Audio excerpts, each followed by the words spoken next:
Welcome to Warrior Money, the show devoted to supporting our brother and sister veterans in the business world. I'm Patrick Murphy, here with Dan Kunze. All right, Dan, let's talk about the headlines dealing with our veterans. First up, veteran homelessness. It's down 7%. It's the lowest level it's been. What are your thoughts? I mean, anything that helps our brother and sister veterans find themselves in homes and find themselves in a warm home, that's really great for us. I think a lot of that has to do with the awareness campaigns that the VA was putting into making sure that people understood what resources were available, and also understanding, being really practical about the problems. We've got some friends, like veteran friends we know, like Dave Foster, who are out there at the business side trying to create solutions for veterans homelessness. So I think what we're seeing here is like the momentum that's been built through the PACT Act, the ability to tell people what's up, partnering with organizations, and then building that support is really what's critically driving this. Yeah, that's right. That whole, public-private partnership that Dave Foster and others are really getting after. Yeah, I don't know how else you scale to solve the problem, because it can't just be a VA. It can't just be a VA thing, and it can't be just, hey, like, I can't believe you guys have homeless veterans. Like, there's no amount of money in the world that the government can spend to support that. So I think we've got to be really smart and judicious about, like, where do we get the most return on our investment? How do we support the folks that need it? How do we get to the underlying issues, whether it's substance abuse or lack of opportunity or lack of space, and how do we solve those issues as well, and then give people the ability to move forward? That's right, and living by that ethos that we leave no one behind. Yeah, it's the only ethos that matters. Yeah.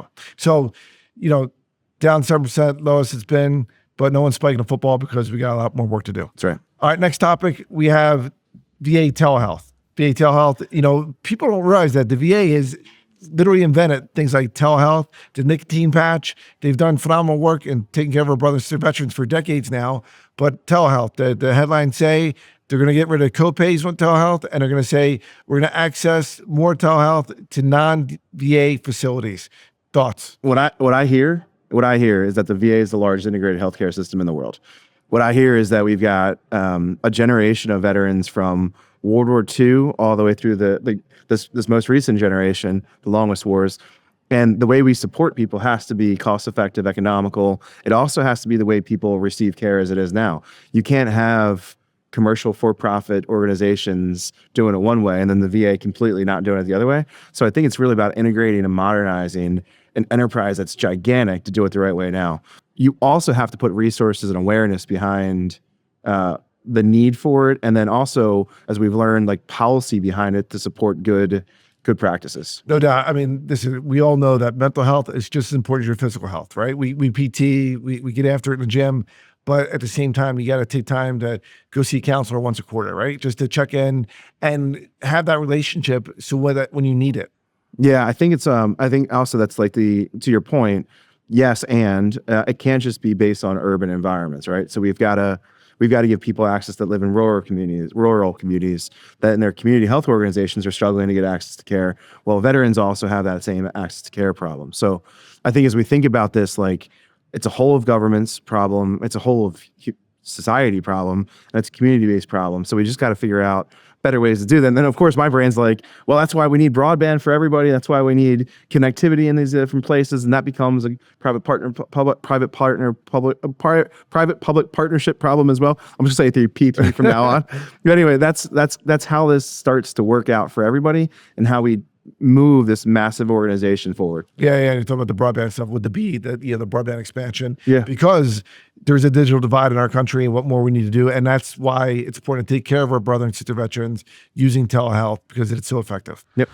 We're Army veterans, but like my father and grandfather, our next guest is a Navy veteran who has gone on to careers in both government and the private sector.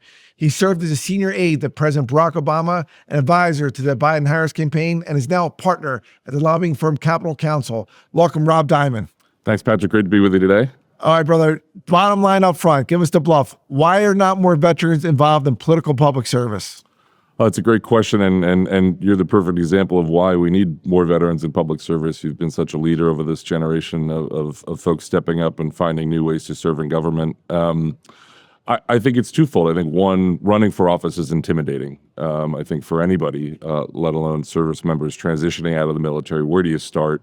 What office do you run for? How do you raise money? We see these sums of money that seem enormous to be able to fund a campaign today, even at local and state levels. But I think people also need to realize it's not just about elected office. There's so many opportunities to serve in government, in non-elected capacities, in city government, in state government, in the federal government, working for agencies that have a national security focus, have a veterans focus, have a real benefit to the community broadly. So I think it's just, there needs to be a more collective effort to recruit veterans into government, to recruit veterans running for office. I think we've seen a strong push and a strong support for those who are willing to step into the political arena and throw their hat in the ring. But we can always do more. Yeah. I always tell people I was blessed to win at 33 and to win again. It was, changed my life. But, I did it because I lost 19 men in my unit in Iraq and to pay it forward. And I also tell young veterans, like, hey, there's 600,000 elected positions in America. You don't have to go for the top 535. So I think it's important. All right, but give me your why. Why did you join the Army? Why did you go to the Navy? I'm sorry, the Navy. Why did you go to Naval Academy to begin with? What led you that? Is it a family thing? Is it no? I don't come from a military family, which is always sort of your first question you get. I'm the fourth of 5 kids. Grew up on Staten Island, New York. Mom was a nurse, and I just always had a sense of wanting to serve. I was looking at a number of places to go to college, and the academy just resonated with me. I won't lie, it was a job. Yeah. You knew exactly what I was going to do when I was going to graduate and graduate into the Navy. And I don't regret a minute of it. It was a transformational experience for me.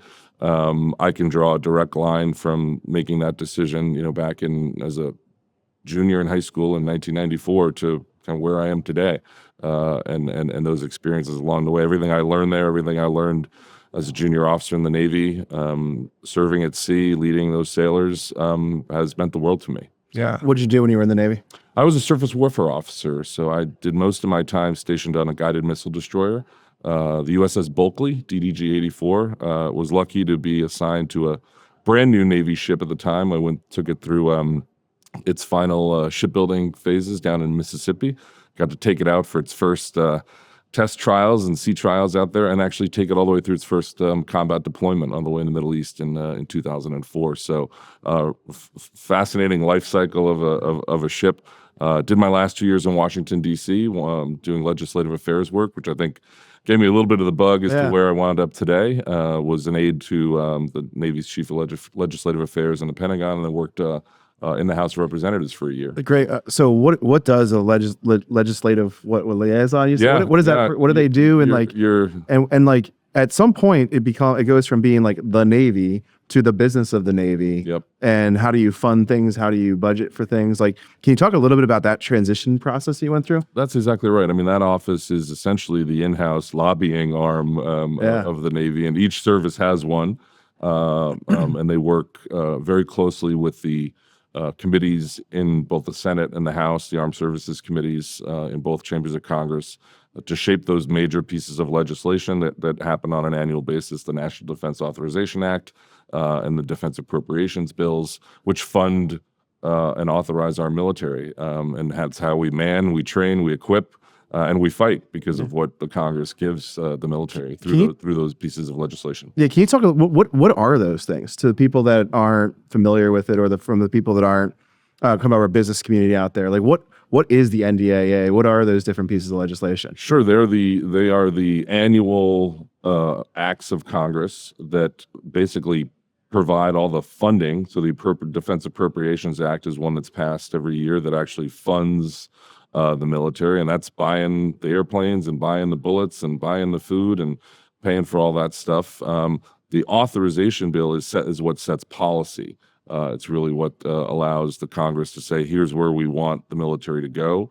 You can think of everything from the numbers of ships that the Navy will be authorized to have, to the amazing work that Patrick led to fight for our LGBT brothers and sisters to be allowed to serve openly in the military. And that was all done through the NDAA. Yeah, you were part of the appropriations process when you were in the House. Yeah, I was lucky. I was an authorizer on the Armed Services Committee and then an appropriator on the Appropriations Committee. So, when you look at even the Navy or the Department of Defense overall, it's over $800 billion a year budget. It's the largest federal agency that there is. And I will tell you that the Navy does a heck of a job. And the Army might be bigger than the Navy, but they get more funding than the Army. So hats off to you, Rob, and your team. Yeah. So it's pretty clear to me to kind of see how the transition from your last couple of years led you into the next thing you did. But can you talk a little bit about your transition from your Navy service into what you did next, and then what you did for your career?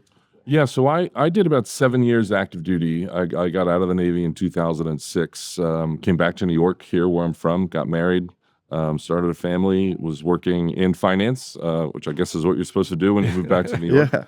Yeah.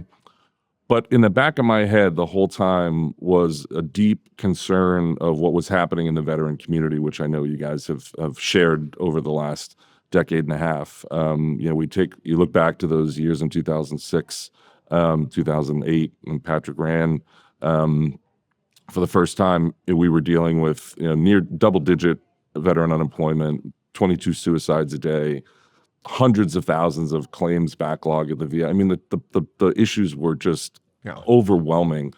And I just had this sense after I left the military that if I didn't care about those issues, who was going to care about those issues? I had just spent 11 years of my life in uniform. And if I wasn't going to figure out a way to fight for them and help fix these problems, then nobody was. And so I came to government, and I came to politics through a lens of caring about veterans issues. It's what got me active. What's got me motivated, and what brought me into first the 2008 presidential cycle. Got to work on the team that helped elect Barack Obama. Got to work on both of those cycles. Got to and then go to the White House and continue to work on those. And now I do that on the private sector side, where I continue to lobby for these issues that affect our service members, and a lot of issues. I work on clean energy. I work on finance issues. I work on transportation. I do a lot with cities and states accessing infrastructure dollars. So it's been a really great way to, again, leverage a lifetime of work both in the government and out of the government to really move policy forward. Yeah, that's awesome. Well, listen, we're going to pause it right there. We're going to be right back with more from Rob Diamond, so stay with us. Welcome back to Warrior Money. We're talking to Rob Diamond, partner at Capital Counsel. Rob, you talked about that transition going back from your time active in the Navy to get involved in political public service. What was it like to work in the Barack Obama White House? It was tremendous. It was certainly the honor of a lifetime. It was something I never expected I would ever get the chance to do. It wasn't something I sought out. I got lucky, and one day the phone rang, and I got asked to come interview for a job there, and was lucky enough to get it. And it was a tremendous couple of years there. My only regret is that we constitutionally ran out of time. But it hits you every day walking into that building, the scale of the work you're doing, that the decisions that are made there affect the lives of millions of people, not just here in the country, but across the globe. Every meeting you have is somebody's make or break discussion about what they're trying to achieve, or an issue they're trying to solve, or a problem they're trying to fix. And I took that deadly seriously. I really felt the burden, if you will, to be there every day, show up for work every day, be present every day. One, I knew the clock was running down. It's true in every administration, and that you wouldn't be there forever, and you just had to get as much done and as much good as you could do in the time you had. Yeah, I mean, I look back to his time as commander in chief, obviously tripling the forces in Afghanistan and spoke out bin Laden and bringing him to justice. We had Admiral McRaven on, talking about that mission. You look at, as you mentioned, there was 16% unemployment of our post-9/11 veterans, passing the post-9/11 GI Bill. Right now, there's about 800,000 young Americans using the GI Bill, and unemployment's down to less than 3%. So that's positive. And as you mentioned, the repeal of Don't Ask, Don't Tell. He said it, Barack Obama, his first State of the Union, saying, we are going to repeal Don't Ask, Don't Tell because we kicked out 13,000 troops. What was that like from your perspective? Well, I tell you, there is probably no better example of a successful public-private partnership model than what was built to take veteran unemployment down from 16% to now where it's right around 3%, essentially where it should be. It was an incredible effort to watch both the government and I give full credit to First Lady Michelle Obama and then Second Lady Jill Biden who launched the Joining Forces Initiative, which was laser focused on trying to solve that and bringing the private sector in and solving those issues of how do you translate military service into private sector employment. That was a huge hurdle to overcome. And it was done collectively. It was done on a national scale, and it really should serve as a model that these big public sector problems are not unsolvable. They can be solved, and that's a perfect example of how government, and it took years, but it took sustained effort, but it was fixed. Yeah, I was just at the chamber last week, and the U.S. Chamber they have the Hiring Heroes Foundation where they're partnering with corporate America, and it's great on the veteran side, on the 200,000 who transition every year. But with military spouses right now, I mean, when most American families are dual income families, we actually still have 21% unemployment with military spouses. Yeah, and I mean, you know this, we know this as well as anybody. I mean, that is a uniquely challenging role to be a military spouse, that you will be uprooted dozens of times. My Naval Academy roommate just retired after 25 years of service as a Navy 06, leading the Navy Air Training Wing down in Corpus Christi, Texas, and I think he and his family moved 13 times. Wow. And and how do you hold down a career? I mean, and in that environment, but what are the tools you can provide to help solve for that? The portability issues, the licensing issues. We know what they are, and how you build that support network, state by state, base by base, is critical in solving that problem, and we are not there yet. You talked a lot about you've referenced or talked specifically about scale quite a bit, and the challenge of scale, and we don't always appreciate how large and what the federal government does, specifically when you think about the partners that the federal government brings into it. You've been working on the infrastructure bill and the Inflation Reduction Act. Yeah. Can you talk a little bit more about what are they? Sure. And what have you been focused on in that work? Yeah. So, going back to the beginning of the, and where are they from? Sorry. Yeah. The, early in the Biden administration, two landmark pieces of legislation were passed. The first one being the bipartisan infrastructure law, nearly $1 trillion piece of legislation, a landmark piece of legislation. This country's talked about investing in infrastructure for a very long time. And that bill, again, on a bipartisan basis, finally did it. And it put hundreds of millions of dollars at work in terms of fixing roads and bridges and upgrading airports and expanding broadband across the country, modernizing our electric grid, providing access to clean drinking water pipes. I mean, you name just the foundational stuff that we have just neglected, that are going to be, I think, strong drivers for our economy moving forward. The second piece was the Inflation Reduction Act, passed shortly after that. Again, a landmark piece of legislation, not just for its size. Again, nearly $1 trillion effort, and it was the largest single climate change-focused legislation that the country's ever seen. So this is really trying to put the thumb on the scale of industrial policy here in the country to move us onto a clean energy economy, dramatically expanding wind and hydrogen and solar, battery storage, again, upgrades to our electrical system. We're seeing all this amazing technology come online with artificial intelligence and things like that, but that's causing huge demands on our energy sector. And we've got to continue to make this transition to a green and clean economy. And it's also an enormous economic opportunity for folks to find jobs. I think it's an enormous area where veterans should be very focused in looking to get into the clean energy economy. You just essentially talked about $2 trillion worth of money, and that's unfathomable for a lot of people to understand how big $2 trillion is. How do you in your role shape or even think about that sort of money, that sort of influence? And mostly for our audience too, like if you're in business or you're in finance, how do you best approach that enormity of that problem? How do you think about that? Yeah, so we're a client-facing business, so we advise different clients, and again, I work with mayors, I work with governors, I work with CEOs of companies, and they all have priorities that they're trying to meet through these funding opportunities. You can think about, I work with a city in Florida that has huge exposure to hurricanes, and they are, always looking to figure out better ways to make the city more resilient, make the city more hurricane-proof, harden it, and that's all infrastructure. So where were there programs where they could access dollars from the federal government to support expensive, large-scale construction to provide resiliency? Work with a number of clean energy companies who are trying to modernize their electrical transmission grid. This is all about keeping the lights on. Yeah, and we've seen these storms, whether they're ice storms in Texas or flooding and hurricanes in North Carolina, do devastating damage to electrical grids and the reliability. And that's something we depend on every single day.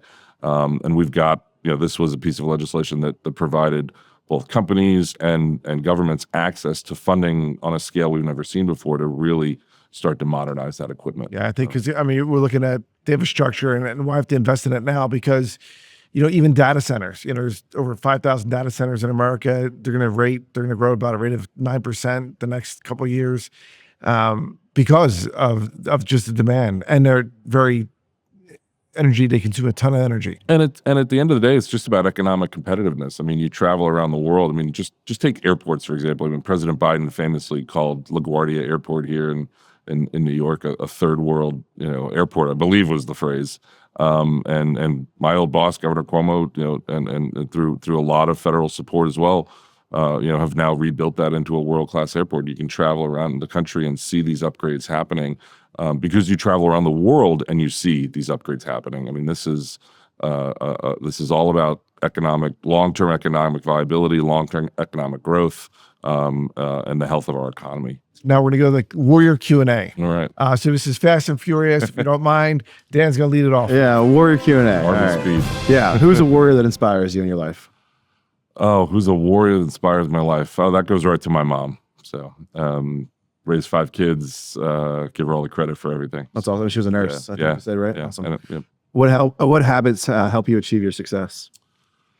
I think those same ones that were drilled in plebe year, attention to detail, showing up on time, getting the job done, not being afraid to say, I don't know, but I'll find out, sir. What's some money advice that you wish you'd been told earlier in life? Oh man, the time value of money in terms of investing is the single most, I think, underappreciated and misunderstood concept in finance. The fact that, every day that passes that you're not putting $1 away, you lose the magic of compound interest. And so, those young service members out there who are 18, 19, 20, young junior officers coming out of college, find a way to max out those savings accounts, those retirement accounts early, because that magic of compound interest is what, if you lose that time, you never get it back, and you are leaving, literally millions on the table if you get started early enough. Yeah. Final question. So what skills and traits did you hone in military that's serving you exceptionally well right now? I think it was really just to not be afraid to run at the problem. Yeah. I think we all no matter how big it is. Know how big it is, exactly. And just say, okay, like it's my job to run at the fire. I think we learned that from day one as a junior officer. Your job's not to run away. Your job is to run at it and figure out a solution. And not everything's a firefight. It's not everything's life and death, but problems still need to be solved, and people need to lead. And so I think that. The military imbued me with that ability to always be, I think, the person looking to run at the problem and try to fix it. It's your answer. Hey, Rob Diamond, thanks for joining us on Warrior Money. Having me. We appreciate you, brother. All right, so listen, that's going to be our show. So please listen, subscribe, and review Warrior Money on Apple Podcasts, Spotify, or anywhere else you get your podcast. Or find us on Yahoo Finance. I'm Patrick Murphy. For Dan Kunze, we'll see you next week.